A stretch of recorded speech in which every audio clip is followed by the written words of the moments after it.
Où ça fait rouge? La lumière. Ici?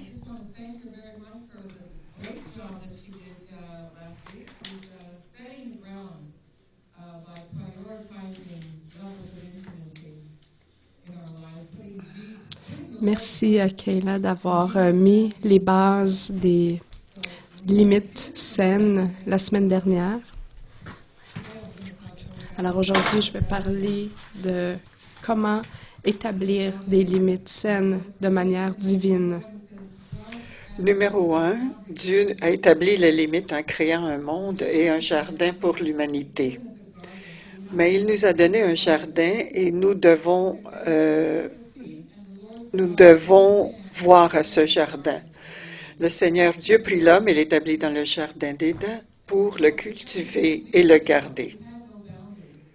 Nous n'avions aucune limite saine.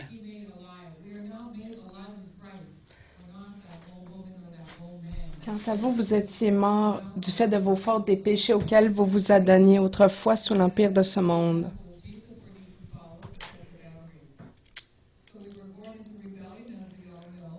À cause du péché, nous nous sommes rebellés contre nos limites et nous sommes nés dans le péché. Qu'est-ce que ça ressemble quand nous n'avons pas de limites saines?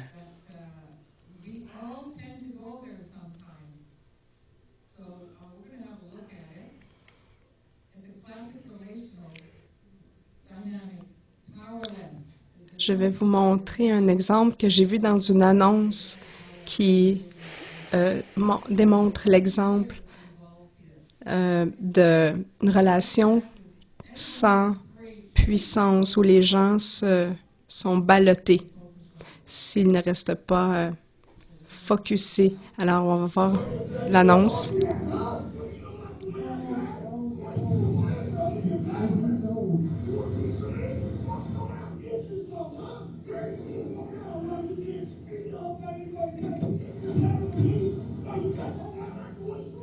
Ça, c'est un singe de coffre.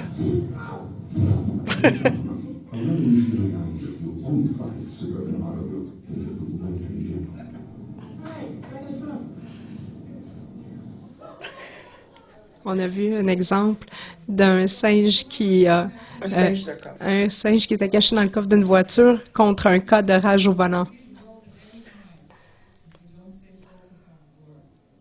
Je vais revenir à cet exemple un petit peu plus tard pour vous montrer ce qui se passe lorsqu'on ne reste pas focusé, centré sur Dieu.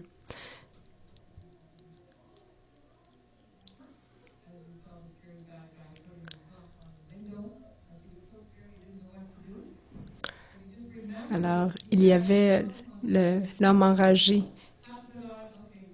qui était le mauvais, le méchant. Il y avait la victime qui savait pas trop comment faire et il y avait le sauveur qui était le singe dans le coffre qui a pris soin d'assommer le mauvais, le méchant. Alors, on voit le singe qui retourne dans le coffre après et qui reste là jusqu'à temps qu'on ait besoin de lui encore. Et on a tendance à faire ça, nous aussi. Alors, qui gagne dans cette situation-là? Personne, en fait, parce que le singe reste la même. Le méchant est devenu inconscient.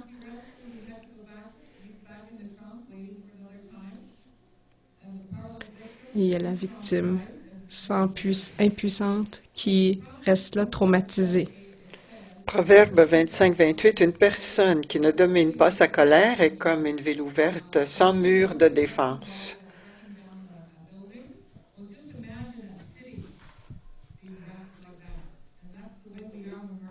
Imaginez une ville avec des murs et ces murs-là sont attaqués, les murs tombent, ben c'est comme ça. C'est comme ça quand on ne domine pas notre colère. Et dans une relation, c'est la même chose. Le problème est toujours là. Les gens abusent de nous.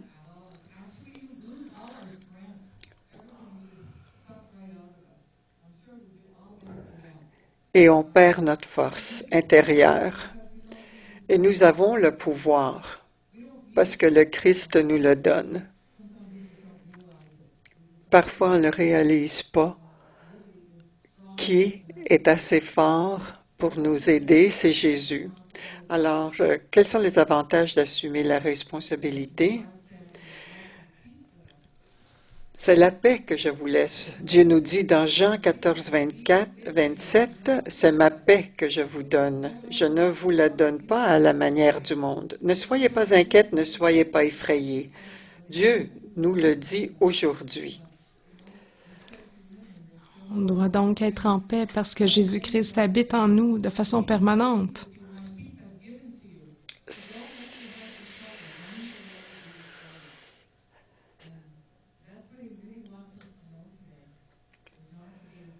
C'est ça que Dieu veut qu'on sache aujourd'hui. Il ne veut pas qu'on ait peur. Matthieu 11, 30, « Car mon joug est bon et ma charge légère. »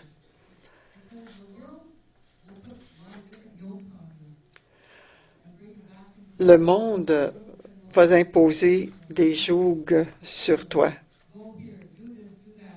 Fais ceci, fais cela. Regarde ce qu'ils disent de toi.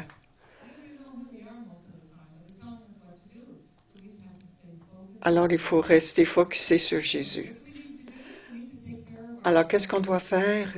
Il faut qu'on prenne soin de nous-mêmes. Comprenez que Dieu est l'auteur de tout ce qu'il nous faut. Nous avons besoin absolument rien d'autre. C'est Dieu. C'est Dieu. Il faut aller à Dieu. 2 Pierre 1, 3, par sa divine puissance, le Seigneur nous a donné tout ce qui nous est nécessaire pour vivre dans l'attachement à Dieu. Sa sagesse, absolument tout.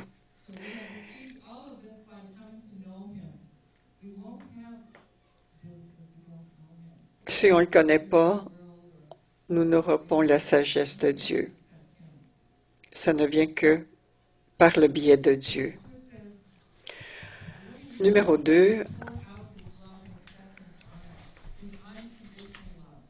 Dieu veut nous donner son amour inconditionnel.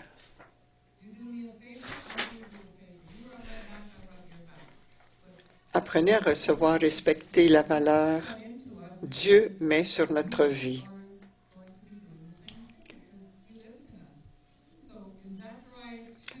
Zacharie 2,12, « Car celui qui vous touche, touche la prunelle de mon œil. Celui qui vous attaque, attaque mon trésor le plus précieux. »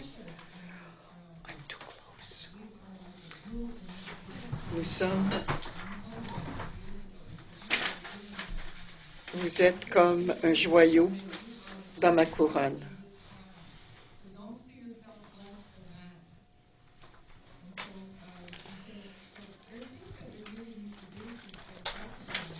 Il y a des choses qu'on doit faire pour rester focusé sur Dieu. Il faut prendre soin de nos besoins spirituels, physiques, émotionnels, mentaux et nos finances. Et merci pour ce témoignage, Cheryl. Tu as gardé Dieu dans le centre de cette situation-là. Et tu as donné la permission à Jésus de prendre le contrôle. Et ton mari aussi l'a apprécié.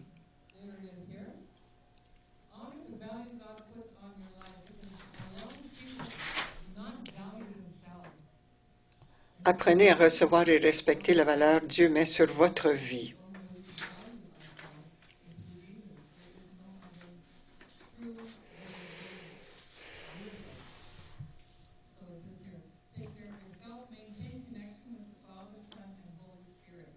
Maintenez la connexion avec le Père, le Fils et le Saint-Esprit.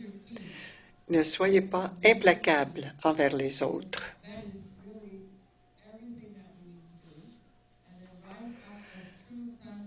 Présentez-vous comme de vrais fils et filles de Dieu.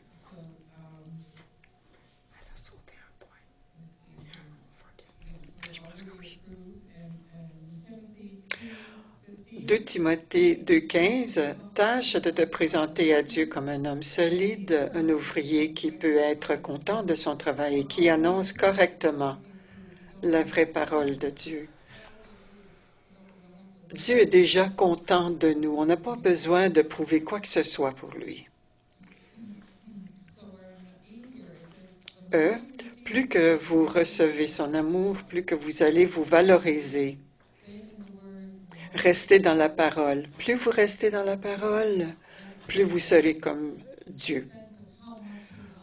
Vous allez avoir un sens de combien Dieu vous aime et vous apporte la sécurité. On n'a pas de peur parce qu'on est focusé sur lui. On médite sur sa parole. Jour et nuit, méditez sur sa parole. Si on médite sur autre chose, on perd le contrôle. Il faut méditer sur la parole de Dieu. Faites numéro 3. Faites confiance à Dieu de vous donner la sagesse de faire ce que vous avez à faire.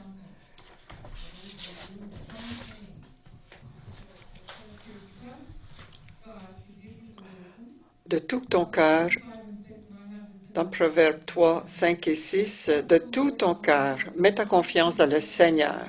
Ne t'appuie pas sur ta propre intelligence, reconnais-le dans toutes les voies, et c'est lui qui aplanira tes sentiers. C'est lui qui va vous diriger. Il faut gérer notre propre jardin, non le jardin, et non pas le jardin des autres.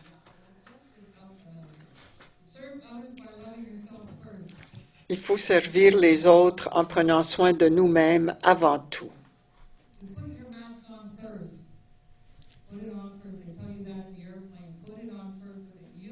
Mets ton masque avant de le mettre sur les autres visages. On nous dit ça dans l'avion.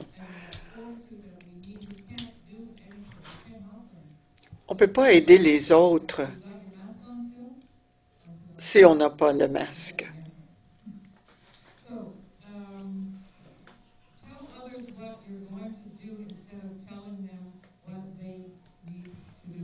Dites aux autres ce que vous allez faire au lieu de leur dire quoi faire. Dites aux autres ce que vous allez faire au lieu de leur dire quoi faire. Il faut établir les limites saines et il faut communiquer ces limites.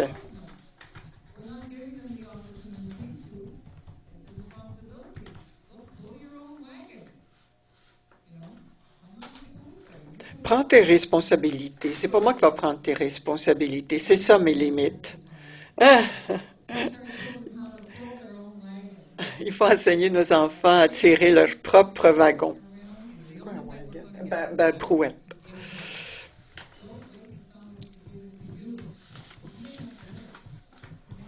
N'attendez pas que quelqu'un d'autre vous établisse des limites. Faites-le vous-même. On enseigne les autres comment nous traiter. Parce que si on n'établit pas nos limites, les gens vont prendre avantage de nous. Galates 5, 22, 23. Quant au fruit de l'esprit, c'est amour. La première chose, c'est l'amour. Ça, c'est le premier fruit de l'esprit. C'est l'amour inconditionnel de Jésus. Dieu dit amour, joie, paix, patience, bonté, bienveillance, foi, douceur, maîtrise de soi. Aucune loi n'est contre de telles choses. C'est le will of God. Will of God. La volonté. C'est la volonté de Dieu que on ait des limites saines.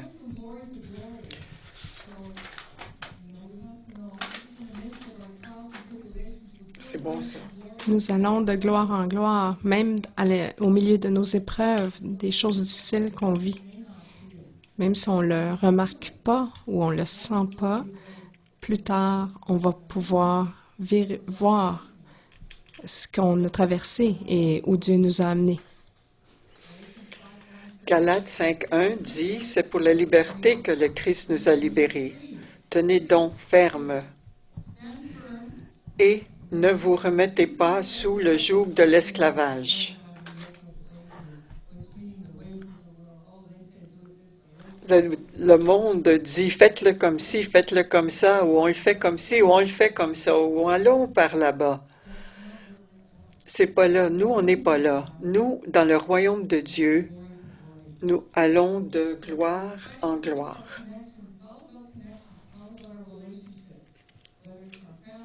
C'est des connexions avec notre famille, la famille chrétienne, des amis. Nous marchons dans l'amour inconditionnel, parce que ça, c'est nous. Comprenez les avantages de s'occuper de votre propre jardin. Dieu nous dit toujours, n'oublie pas mes bénéfices, n'oublie pas les bénéfices que tu vas avoir quand tu gardes tes yeux sur moi.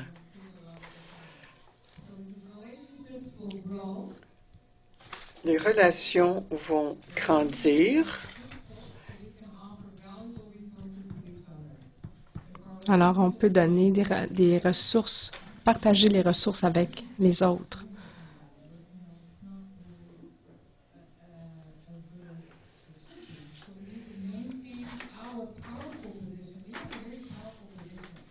Nous avons une position qui a énormément de pouvoir.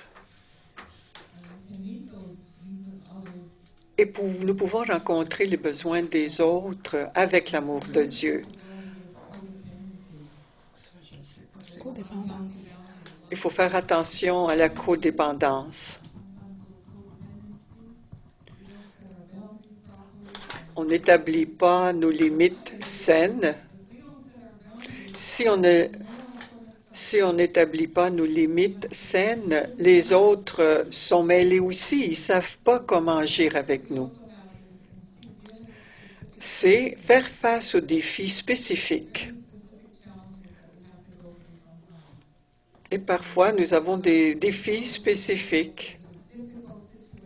Il y a des situations difficiles. Et il faut savoir comment s'occuper des consommateurs. Quelqu'un qui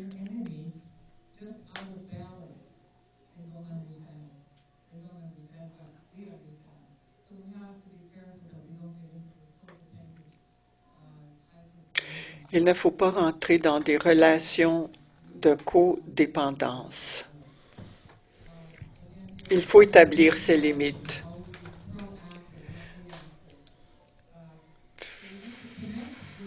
Être proactif et non pas réactif. Donc, se connecter avec les gens qui reconnaissent la valeur de notre vie et la leur.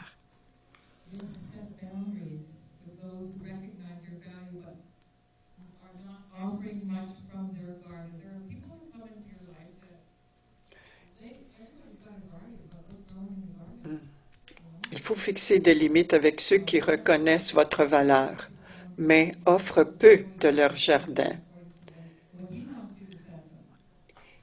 Identifiez les types de consommateurs qui veulent un morceau de votre vie ainsi que le genre de limites que vous devez définir.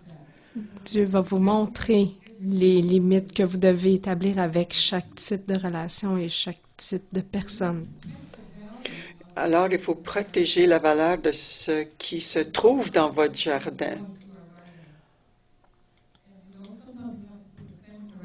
Parfois, il faut mettre une clôture autour de notre jardin. Il faut se protéger. Quelqu'un qui vit en campagne a une cour arrière et si c'est un petit lapin qui veut une carotte, on lui donne la carotte. C'est vous qui décidez comment vous allez établir vos limites. Personne d'autre va décider pour vous. Lorsque vous avez des limites saines, vous gardez le contrôle des ressources de votre vie et vous les gérez selon vos priorités. Dieu va vous montrer comment établir ses limites saines.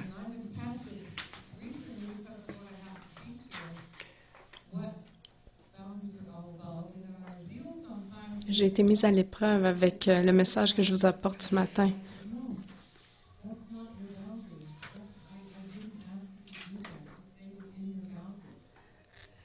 J'ai appris à rester à l'intérieur de mes limites et de ne pas tout donner aveuglément. Oui, mais des fois, ça peut causer de l'amertume.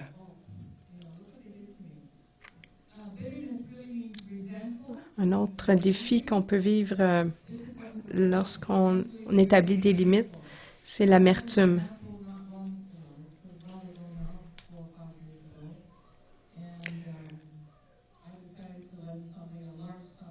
Il y a 4 ou 5 ans, j'ai décidé de prêter de l'argent à quelqu'un. Dieu m'a dit, fais-le pas, fais-le pas. Mon frère m'a dit, fais-le pas, fais-le pas. Mon frère est ici, là.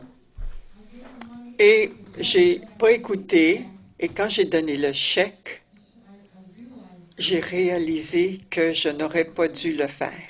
Mais il était trop tard. Alors, je dois éviter le piège de l'amertume.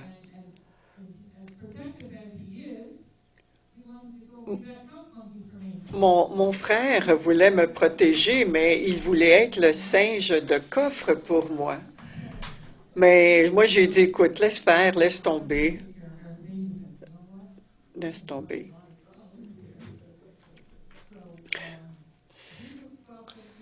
Hébreux 12, 15. Veillez à ce que personne ne se prive de la grâce de Dieu, à ce qu'aucune racine d'amertume en produisant des rejetons ne cause des perturbations. Ça peut être votre travail. Il faut faire très attention de ne pas se dévorer dans le processus. Parfois, on est dans des situations où nous pouvons nous dévorer et Dieu nous dit, faites attention à ça, faites attention. Parce qu'il faut faire tout ça avec l'amour de Dieu parce que l'ennemi peut entrer dans la situation et couper la relation avec cette autre personne.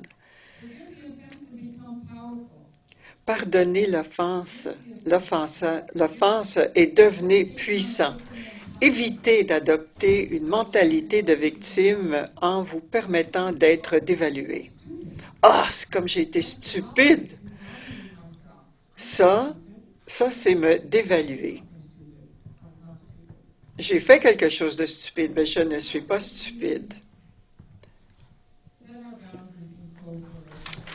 Alors, il faut établir des limites saines dans des relations.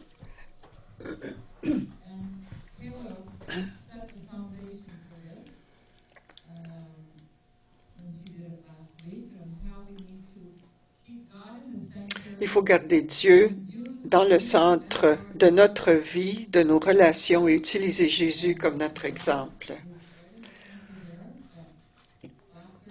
Le cercle noir, c'est Dieu. Et nous sommes dans l'autre cercle et les gens qui sont autour de nous, dans chaque cercle.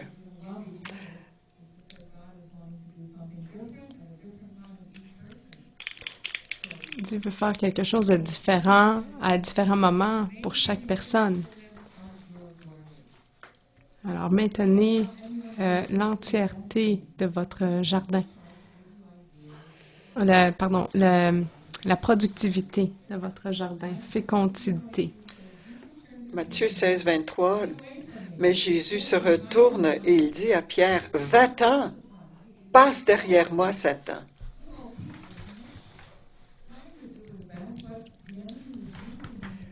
Pierre essayait de faire son mieux, mais Satan l'utilisait. Jésus pouvait discerner que l'ennemi utilisait Pierre. Tu es en train de me tendre un piège. En effet, tu ne penses pas comme Dieu, mais comme les hommes. C'est bon, ça. On doit garder nos yeux sur Jésus et non pas donner notre opinion, notre point de vue. Qu'est-ce que Dieu pense de tout ça?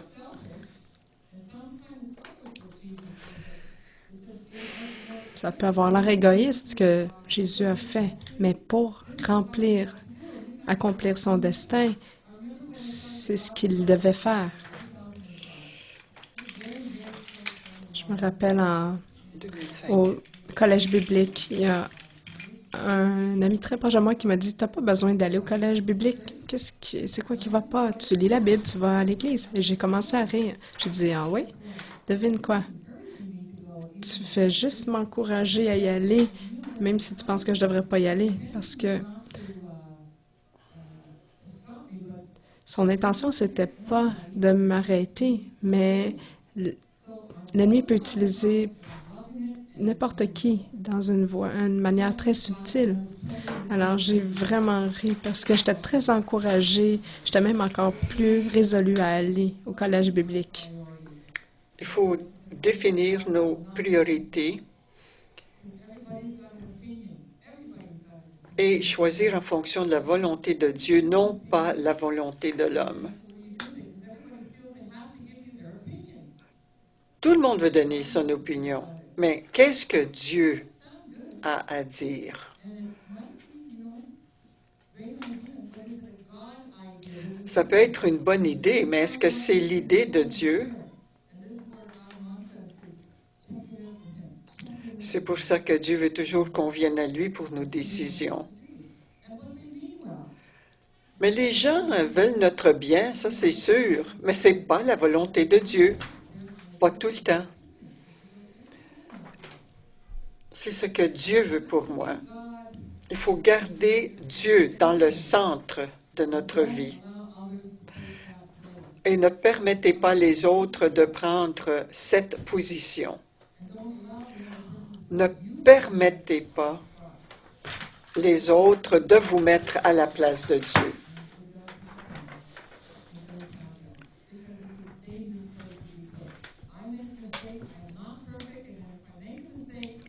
Si on me met dans le centre au lieu de Dieu, moi je ne suis pas parfaite.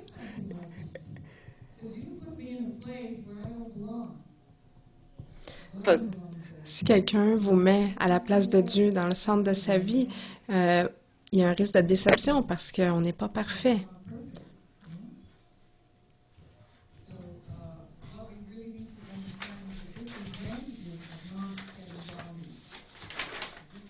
Il faut comprendre les désavantages de ne pas établir de limites dans les relations intimes.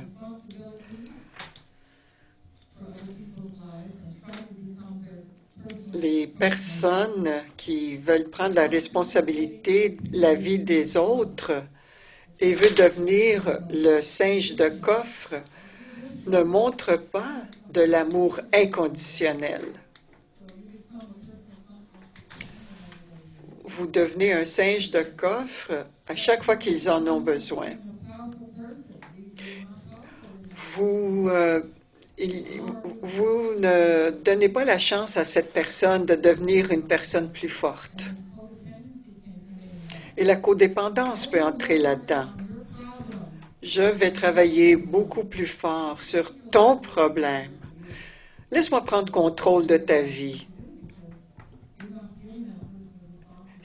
Quand je prends contrôle de la vie d'une autre personne, je ne donne pas la chance à cette personne de se tourner vers Dieu pour des décisions. Alors, qu'est-ce qu'on fait là? Alors, il faut commencer à fixer des limites saines. Il faut commencer à le faire dès maintenant. Il faut concentrer sur la culture des ressources de votre jardin et non pas le jardin des autres. C'est là qu'il faut être vigilant.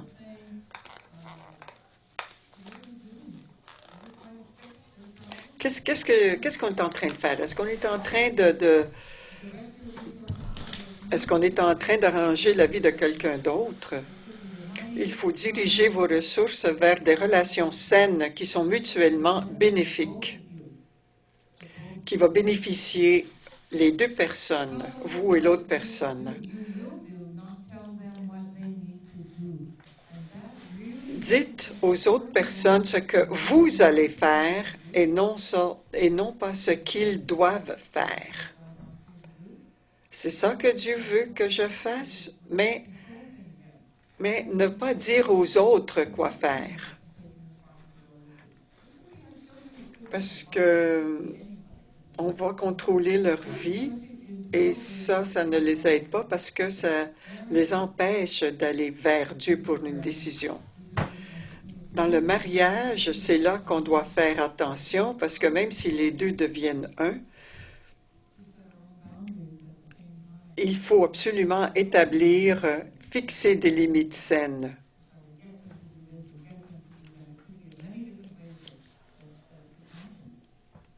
Ne pas manipuler l'autre personne.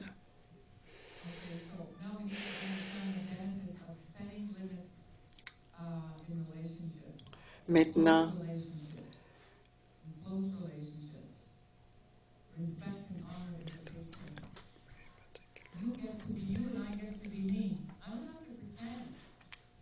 je n'ai pas besoin de faire semblant. Je n'aurai pas besoin d'essayer de vous contrôler.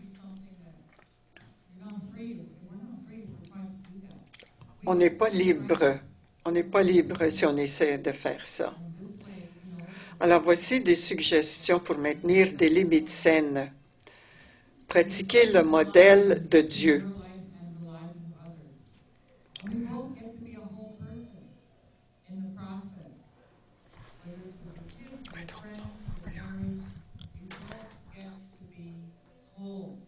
On doit être entier dans nos relations, peu importe le niveau, que ce soit des relations proches ou plus loin.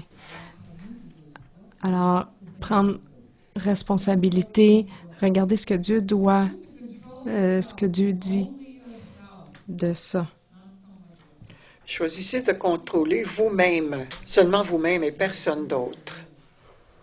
Gérez votre vie afin que vous puissiez offrir à vos amis proches un accès approprié à votre cœur. Il faut demander à l'Esprit Saint de nous le montrer.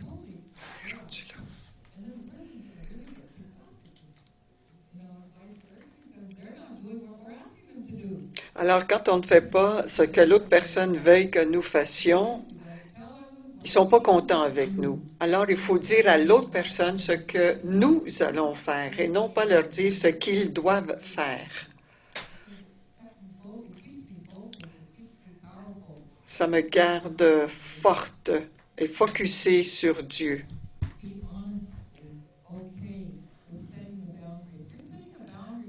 Apprenez à rejeter les limites externes que les gens mettent sur vous.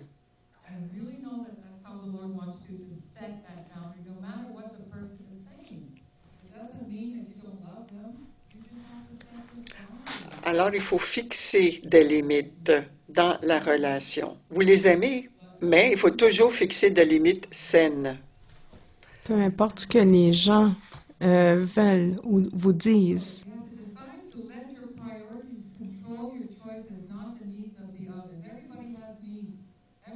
Tout le monde a des besoins. Alors, apprenez à rejeter les limites externes que les gens mettent sur vous.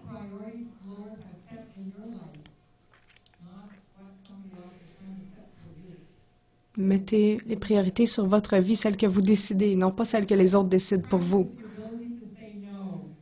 Ça veut dire donc pratiquer l'habileté à dire non. Et c'est très difficile parfois parce qu'on peut sentir coupable parce que c'est votre mari, votre enfant, votre pasteur qui vous demande quelque chose.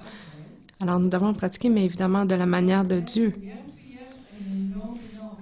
Que votre oui soit un oui et que votre non soit un non. Parce que lorsqu'il y a un entre-deux, c'est là que la confusion et les malentendus arrivent.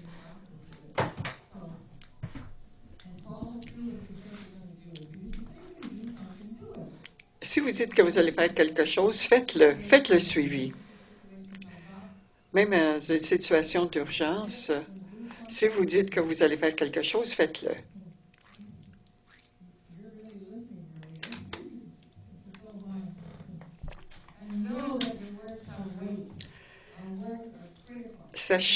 Sachez que vos mots pèsent, ont du poids.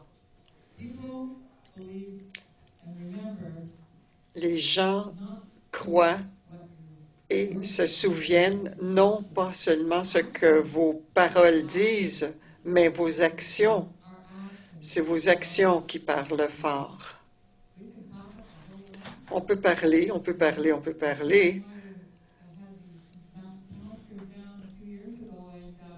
Joyce Meyer avait des pasteurs à une conférence et ils ont tellement aimé la conférence.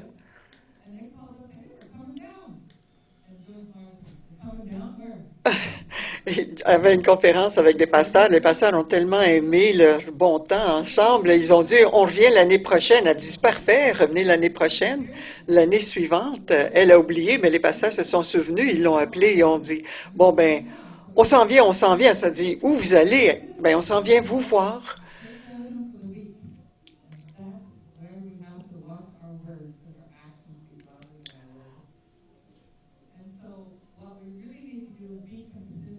Alors, il faut être constant, développer une constance. C'est difficile de faire confiance à quelqu'un qui n'est pas stable, qui change d'avis toujours, qui n'est pas constant entre ce qu'il dit et ce qu'il fait. Je pensais qu'on était rendu là,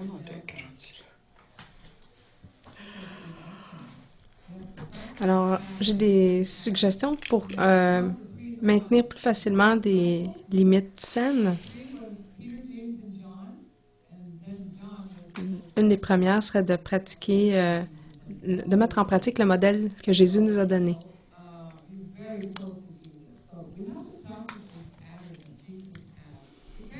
Il avait 3 disciples qui étaient proches de lui, Pierre, Jacques et Jean. Et les autres étaient un petit peu moins proches. Il a toujours gardé Dieu au centre de ce qu'il faisait. Connaissez votre place primaire d'influence. Et vous commencez là et vous travaillez vers l'extérieur. Et vous gérez votre vie afin que vous puissiez offrir à vos amis proches un accès approprié à votre cœur, votre famille, votre époux, votre épouse et les amis proches. Mais vous ne pouvez pas avoir des gens très près. Vous ne pouvez pas avoir des relations, beaucoup de relations très près de vous, parce que là, il faut voir ce que Dieu veut pour vous dans votre vie. Il faut voir où Dieu veut que vous mettiez ces gens-là dans votre vie. Quelle priorité vous allez leur donner?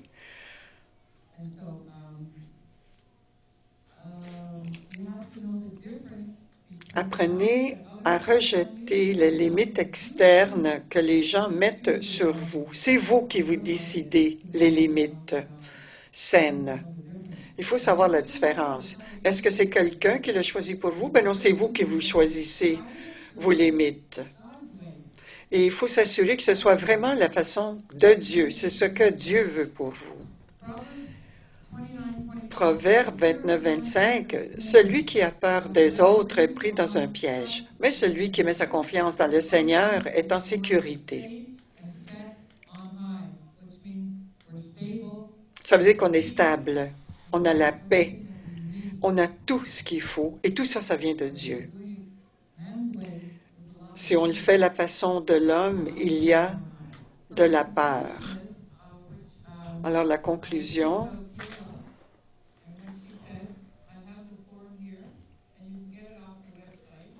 que vous pouvez avoir sur notre site Web. C'est ce formulaire que je vais vous montrer. Alors voici, vous pouvez l'avoir sur notre site Web. Vous pouvez méditer là-dessus et vous pouvez voir où chacune de vos relations s'en va.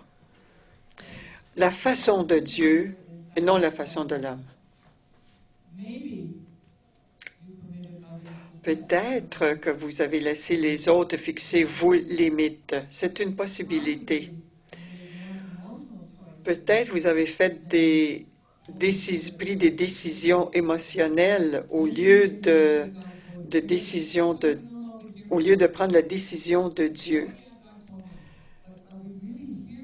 Mais il faut être sûr d'entendre la voix de Dieu très clairement. Peut-être que vous n'avez pas bien écouté quand Dieu vous parlait. Ça arrive à tout le monde. Aujourd'hui, Dieu veut la restauration. Il veut la restauration de ses limites saines. Il veut fixer ses limites saines, pas votre façon, pas la façon de votre famille, et non pas fixer les limites, la façon de vos amis, mais sa façon à lui. C'est lui qui va diriger, c'est lui qui va vous diriger, c'est lui qui va vous montrer comment fixer des limites saines.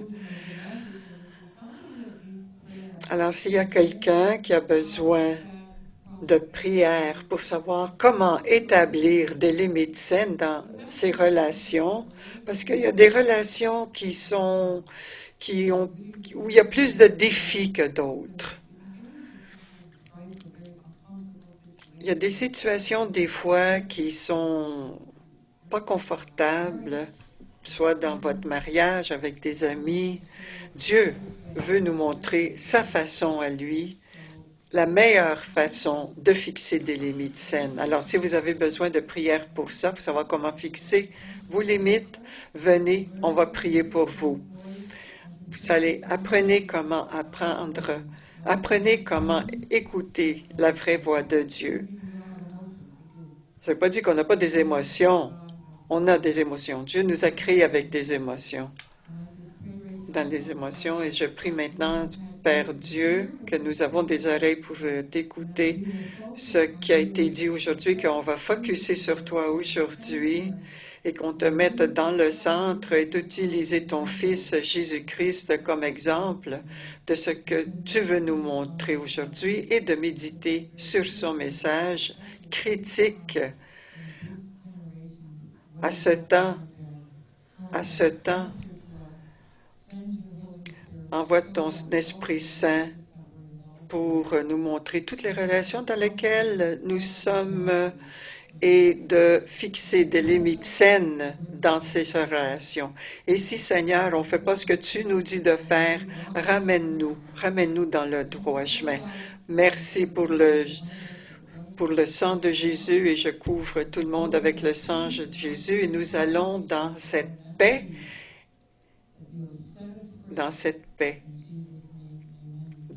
Au nom de Jésus, Amen.